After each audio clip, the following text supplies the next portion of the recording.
9-годишно момиче, родено без лява ръка, започнало да моли родителите си за роботизирана ръка, за да се чувства по-уверено, разказа майка и пред Washington Post.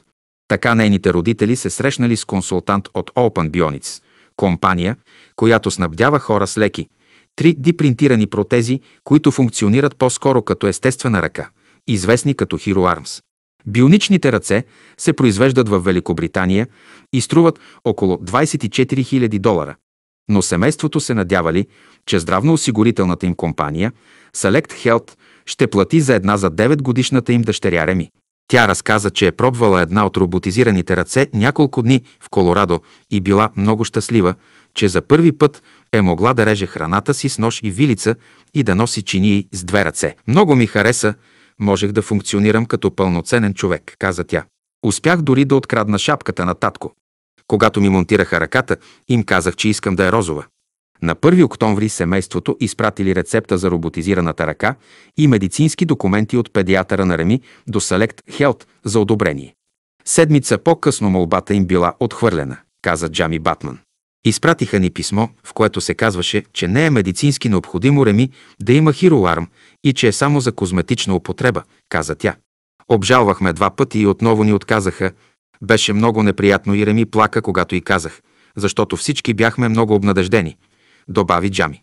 В средата на декември, разстроена, Джами Батман опитала подход, който видяла, че други хора използват, когато здравната им каса ги е подвела. Тя създала GoFundMe страница за дъщеря си, надявайки се да купи роботизирана ръка с помощта на непознати хора.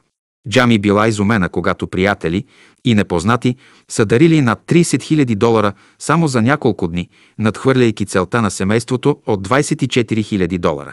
Хората, които са дарили, разбирали положението на семейството. Докато даренията се стичали, Джами получила обаждане от някой друг, който искал да помогне.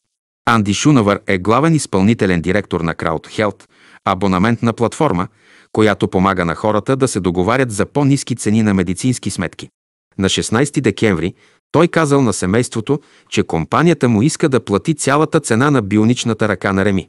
Търсехме начини да помогнем на хора през празниците и се натъкнах на историята на Реми в социалните медии, каза Шунавър.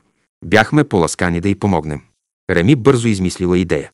Дойде при мен и каза: мамо, знам какво е да имаш само една ръка. Има ли още някой, на когото можем да помогнем? Спомня си Джами. Тя каза, че се е свързала с Open Bionics и научила, че има дълъг списък с деца, на които е било отказано от здравноосигурителните им компании по същата причина, поради която на Реми е било отказано. Някъде в Мериленд майката на 9-годишно момче, родено без лява ръка, внезапно получила изненадващо телефонно обаждане, обясняващо решението на Реми. Бях толкова горда с Реми, че веднага се разплаках, каза тя. Тя искаше да даде на сина ми възможност, която аз не можех да му дам.